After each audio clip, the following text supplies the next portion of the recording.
Mon invité aujourd'hui dans Grizzly Media, c'est quelqu'un que je qualifierais de magicien avec les chevaux. C'est comme ça, du moins, que je pense qu'on devrait le présenter.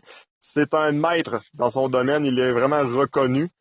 C'est lui qui est derrière Abzara, c'est lui qui est également derrière les productions Innocenti avec l'école d'art équestre. J'ai avec moi Franck Innocenti. Salut Franck, ça va bien? Oui, salut, ça va bien? Franck, la passion des chevaux, c'est quelque chose que, OK, un peu tout le monde peut avoir. On s'entend, c'est des bêtes qui sont magnifiques, là. C'est des bêtes également qui sont, j'en suis convaincu, vraiment plaisantes à travailler avec. Mais de là à dire que tu vas parler avec les chevaux, tu vas leur inculquer des choses pour que ceux-ci soient capables de les reproduire sur scène et tout ça, ça vient de où cette passion-là? Écoute, ça vient depuis que je suis tout jeune, j'ai eu la chance de rencontrer un maître équestre qui était vraiment un homme de chevaux en Europe. Et ça a commencé très très jeune, ça fait plus de 25 ans, 26 ans maintenant qu'on est là-dedans. Et ce gars m'a pris sous son aile, il m'a dit, écoute, toi, tu as quelque chose avec les chevaux. Je savais même pas où il était la tête et la queue du cheval encore à cette époque-là. Puis, puis j'ai eu la chance qu'il m'a pris sous son aile, qu'il m'a expliqué. Puis après, j'ai compris, puis il a développé ce don. Et puis après, on peut dire qu'il y a un petit don aussi derrière chacun. Ben moi, c'est dans les chevaux. Et puis, ça m'a permis d'évoluer avec les chevaux. Lui m'a donné une chance inouïe aussi de côtoyer beaucoup de chevaux, parce que chaque cheval va t'apprendre automatiquement d'aller plus loin avec eux et dans la communication. Donc, c'est un petit peu cette chance que j'ai eue au départ. Puis après, j'ai croisé beaucoup de maîtres équestres en Europe, les meilleurs. Et puis, j'ai appris de tous les meilleurs. Puis après, on fait notre recette. Puis, ça arrive aujourd'hui que on est considéré comme indépendant. Et puis, essayer de transmettre ça aussi à nos jeunes par le biais de l'école, parce que c'est pas tout de savoir-faire.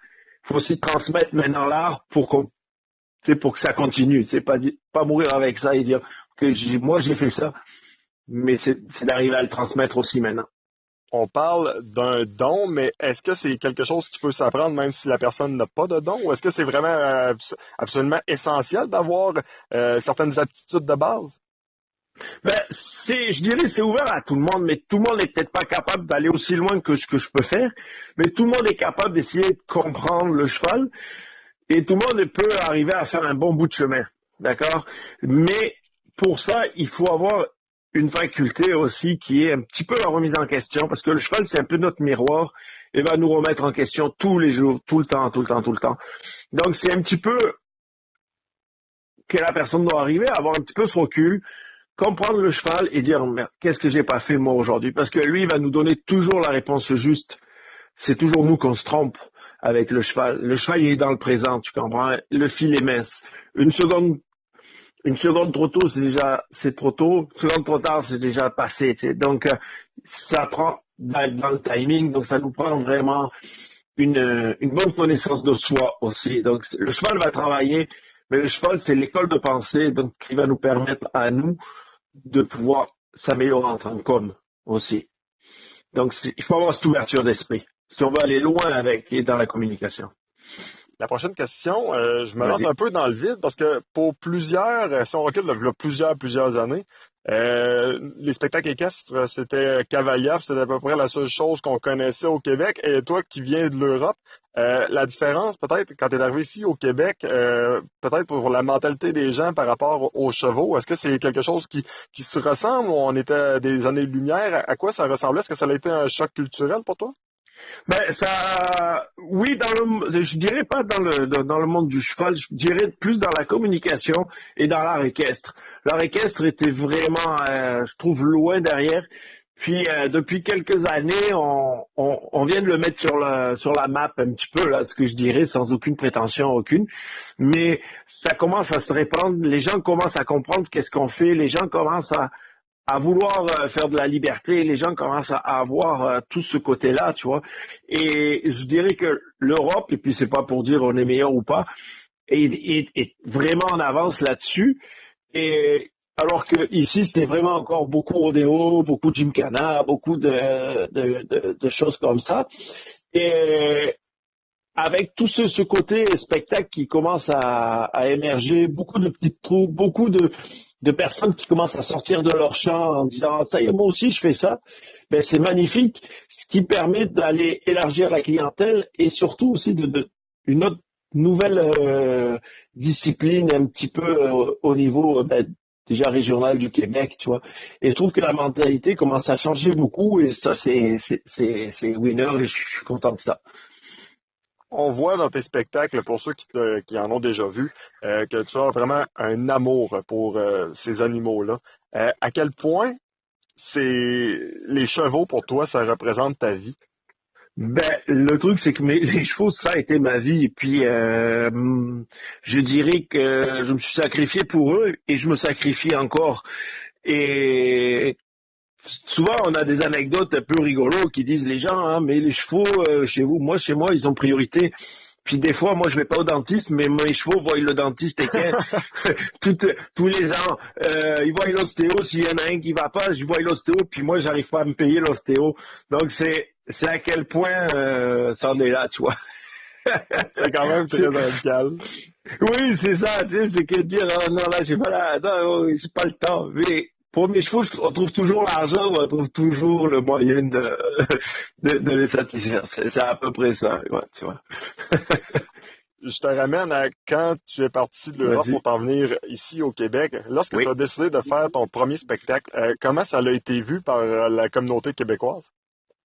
Mais je te dirais que pourquoi on est parti, parce que déjà c'est la base. Pourquoi on est parti, c'est parce que en Europe c'est très répandu le spectacle équestre, mais je dirais pas comme moi je le voyais, comme j'avais envie de le présenter. Euh, je te dirais qu'en Europe c'est beaucoup du travail et beaucoup des spectacles où on fait de la démonstration. Où on fait de la démonstration. Donc c'est beaucoup de démonstration de travail, tout ça. Moi j'avais autre chose à dire dans mes spectacles et j'avais envie de dire ok, est-ce qu'on peut faire autre chose avec les chevaux? Est-ce qu'on peut montrer les chevaux autrement? Comment je peux les amener? Puis en Europe, ils sont moins ouverts peut-être aux histoires, au théâtre équestre, tout ça. Puis j'avais besoin un petit peu de recul. Là. Il faut que je parte à un endroit où, tu sais, un petit peu comme quand tu habites New York, ben, tu es dans le flux de New York. Ça te prend de sortir de là pour dire comment ça se fait que j'ai vu cette ville-là, tu comprends? Je veux dire, donc, sortir un peu de la performance pour dire qu'est-ce que j'ai à exprimer avec mes chevaux.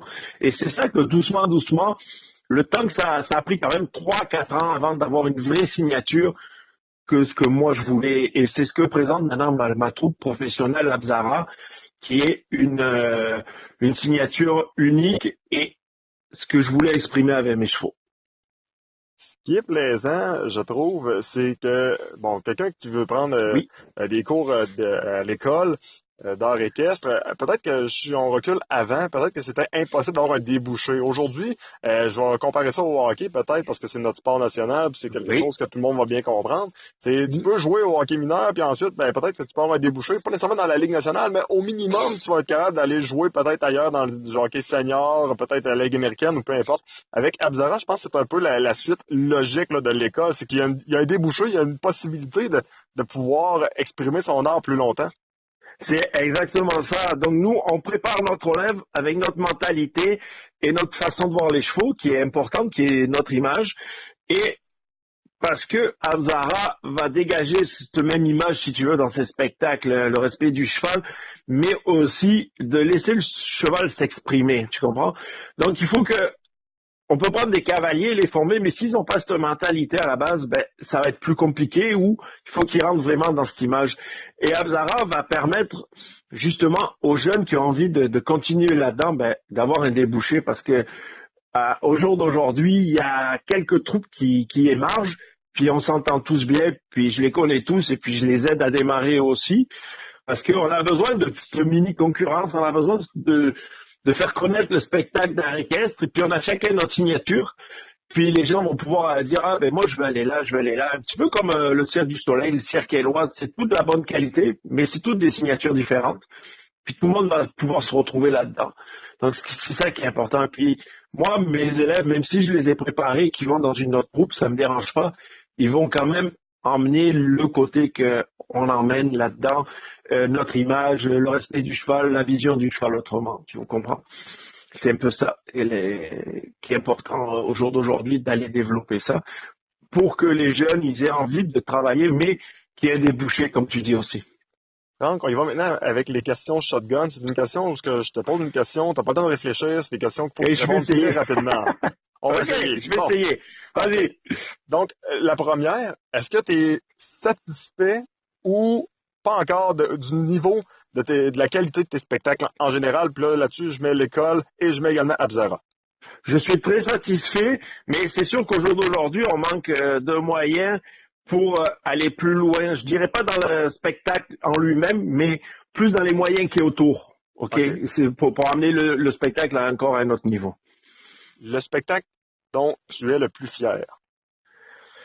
On est toujours fiers, je te dirais, des spectacles de mes élèves.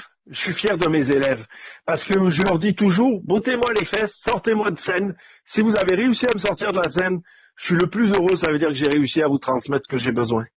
Donc, peu importe le spectacle, bottez-moi les fesses et sortez-moi de scène. C'est un peu ça l'image, tu comprends?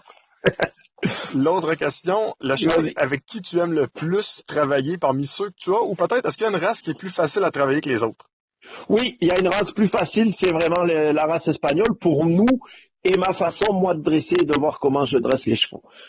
On a toutes les races ici, mais plus particulièrement la race espagnole, ok? Et pour répondre à ta question, un cheval préféré, oui, on en a un, parce que moi j'ai beaucoup, beaucoup de chevaux. J'en ai un, il s'appelle Lévi, c'est un encore qui reste de mes premiers chevaux cavalerie que j'ai commencé avec lui, qui doit avoir plus de 20 ans maintenant, 25 ans.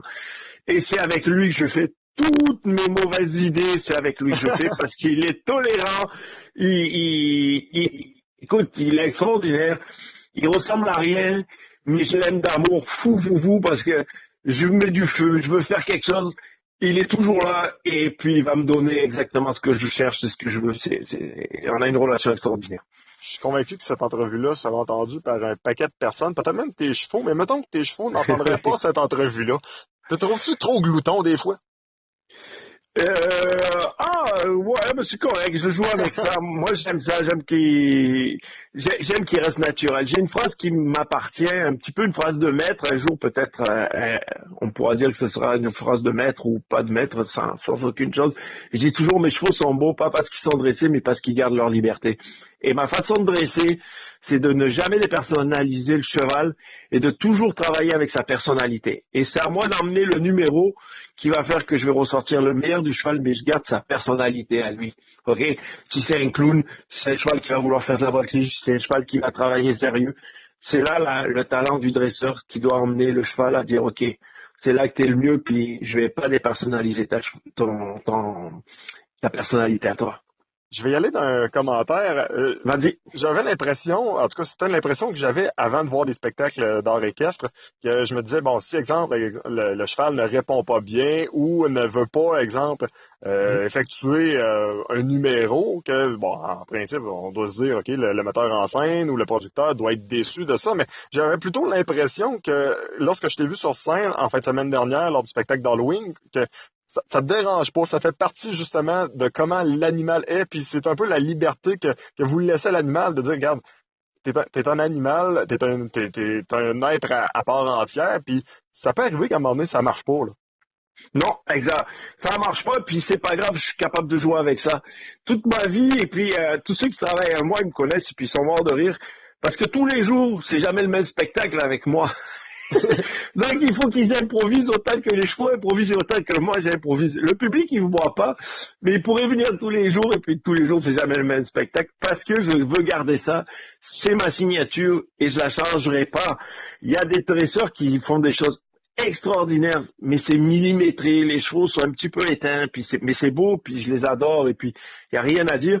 Mais moi, c'est pas ma signature. Moi, je veux que le cheval, s'il a envie de se rouler, il a envie de rigoler, il y en a un, il fait toujours l'imbécile, mais je joue avec ça, puis j'adore ça, et puis lui, il adore ça aussi, tu comprends?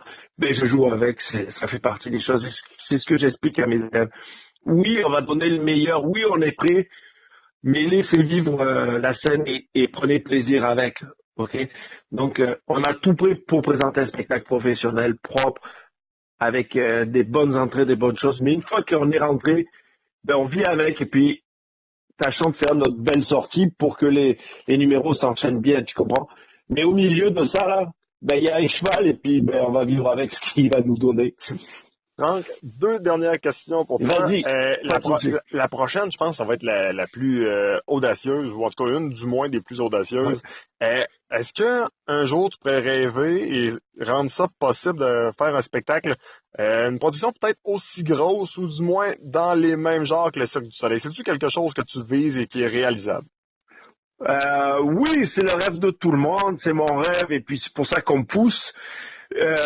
Mais je le ferai toujours avec ma signature et je mettrai ce qui nous manque, ce que je te disais tout à l'heure un petit peu, peut-être l- la technique qui va autour, quelque chose qui est bien, tu vois, mais la signature, le cheval qui soit là, il faut qu'il reste un cheval, tu comprends? Exact. Donc, avec de la performance et toujours aux yeux de tout le monde. Et j'essaierai de mettre toujours les meilleurs artistes sur scène, avec les meilleurs chevaux, si tu veux, le meilleur match. Et ça va être ma signature. Et peu importe si on grossit, si on arrive à faire des tournées ou quoi, il faut que cette signature reste là-dedans. Chose qui va être difficile, mais c'est ce que je veux, puis je me battrai pour ça. En terminant, Monsieur Innocenti, Vas-y. peut-être nous nommer les prochaines dates de spectacle et si on veut avoir plus d'informations sur l'école ou tout simplement sur peut-être Abzara, les moyens de communication. Alors, on a tout ce qui est l'école d'art équestre, donc c'est le site internet, c'est école d'art équestre, et là, il va y avoir le spectacle donc des élèves de l'école avec des nouveaux et tout ça. Donc, mais c'est toujours une bonne mise en scène. Ça va être la fin de semaine prochaine, 27-28 octobre. Puis on a Noël aussi avec les élèves. Ça, c'est les spectacles de l'école d'art équestre. Et ensuite, nous sommes en train de préparer 2019. Mais pour le moment, on ne sait toujours pas si on va faire une grosse production sur Drummondville ou ailleurs. Il y a plusieurs villes qui nous demandent. On a encore, c'est pas défini. Donc, la grosse production, c'est le spectacle Abzara, donc apzara.com. Et là, il va y avoir toutes les, d'ici peu, j'espère, toutes les informations pour la production 2019. Ou on part avec une nouvelle production, ce qui est possible aussi, ou peut-être une de nos deux anciennes productions qui était D'Artagnan et La Belle et la Bête, qui a été un énorme succès l'année dernière, La Belle et la Bête avec les chevaux.